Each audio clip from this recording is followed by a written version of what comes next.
The story begins with Nat and Rico searching for the abyss. They both went different ways to search. There, Rico encounters a big creature named Crimson Splitjaw who is about to eat injured Nat. In order to save Nat, she grabs its attention and runs, while the creature starts chasing her. The monstrous creature was suddenly shot as if someone saved Rico. After that, Rico finds a blue crystal necklace, and an unconscious kid, judging from his skin texture, she figured out that he was not a human, but a robot. He was the one who saved her. Rico dreams to be a white whistle just like her mother and wishes to go deep down the abyss. The robot didn't know that he was a robot, but Rico made him believe that he is a robot and named him Reg as he lost his memories.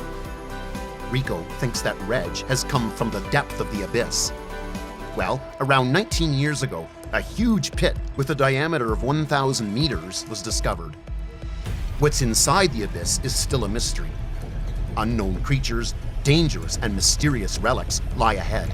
A lot of adventurers wanted to know the mysteries and have traveled there, but the abyss has swallowed them all. Returning from the abyss is problematic. The more the layers, the more physically weak the person becomes. Returning from the first layer gives them mild dizziness, and in the second layer, people feel nausea, headaches, and numbness. The third layer gives pain and bleeding. Returning from the sixth layer results in the death of the person.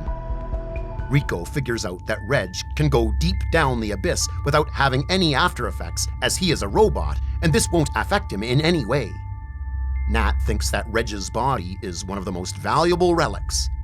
Nat and Rico send Reg to the leader. They make him lie so that they don't have to hide him anymore. White whistles are the ones who go deep down into the abyss, and Rico's mom, Liza, was one of the popular white whistles.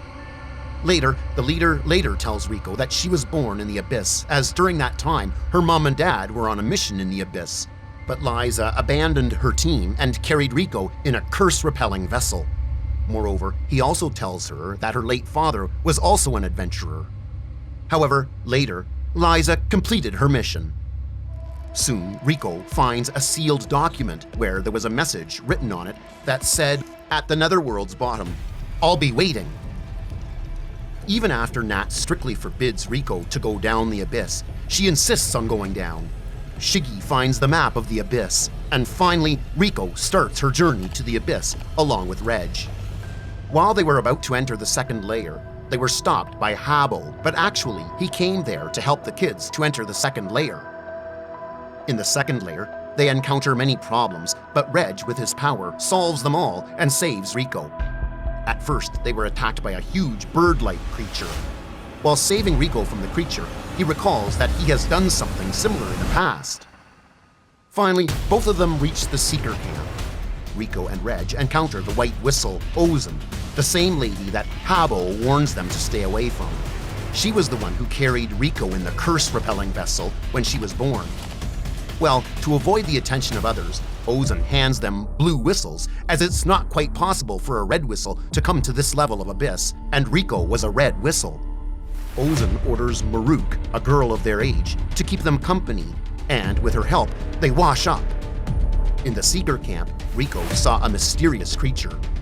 After asking from Ozen about it, she tells her a lot of things. Number 1 was that her mother Liza isn't alive, and number 2, she didn't save Rico. Instead, Rico was born dead, so to avoid the annoyance, she put her in the curse-repelling vessel. However, little did Ozen know that whatever is put into it starts to move. That's how Rico came back to life in the vessel. Ozen also tells them that whosoever is placed in the curse-repelling vessel, they eventually die after some time, and therefore Rico might die sooner or later. Secondly, all these creatures are attractive towards the center of the abyss, just like Rico. Ozen apparently appears as evil and tries to attack Rico, but Reg saves her. Ozen was so powerful that Reg struggled to fight against her. Ozen was strong because of thousands of men's wedges that she had inserted in 130 points of her body.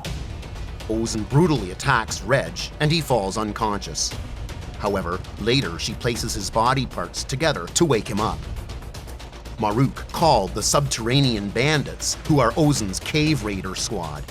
They help save both Rico and Reg. Ozan then tells them that she never wanted to hurt Reg in the first place. It was just that she became curious and attacked him. She also reveals to Rico that Liza is alive waiting for her and she lied before. In a glimpse, it's revealed that Ozan was the mentor of Liza. Ozan trains Rico and Reg and takes them to the outer edge of the abyss.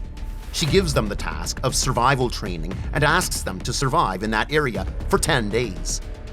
Before leaving, Ozan advises them that when the time comes, do not hesitate or show mercy to the opponents. Plus, she also warns them not to go behind the pillar tree. Reg and Rico faced the challenges and successfully returned to Ozan after 10 days. Ozan tells them about the fifth layer, that the time there is not normal. Back then, she decided to stay there for a few weeks, but when she returned, a few months had passed by.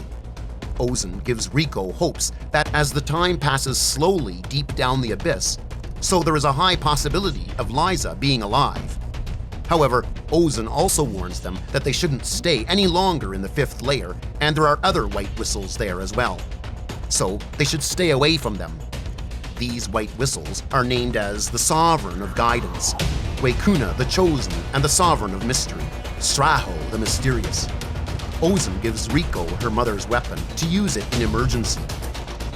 Finally, they reach the fifth layer and encounter different challenges. Things become serious when Rico and Reg are attacked by a poisonous orbed piercer, and to top it off, Rico gets poisoned. So without having any choice, they both go to the upper fourth layer, due to which Rico starts bleeding. Rico asks Reg to cut her hand to avoid the poison spreading in the body. However, even after breaking her hand, Rico stopped breathing, but soon Neinachi, the Hollow, arrives at the scene and helps the kids. Finally, Neinachi saves Rico after doing a complex treatment. Neinachi tells Reg about hers and Mitty's story, that they both were normal humans back then, but some people tricked them and experimented on them, and as a result, they lost their humanity. Therefore, from that moment onwards, Neinachi was looking for a way to kill Mitty to save her from the constant suffering, because the experiment made Mitty incapable of dying. Neinachi requested Reg to kill Mitty for her, as there will come a time when Neinachi will eventually die, and she doesn't want her to be left alone. Therefore, with a heavy heart, Reg kills Mitty with his power strike. Soon after, Rico regains her consciousness, and both Reg and Rico start their journey towards the depths of the abyss. Yeah, guys, this was the end of Season 1, and if you want to know more, let's wait for Season 2. Till then, see ya!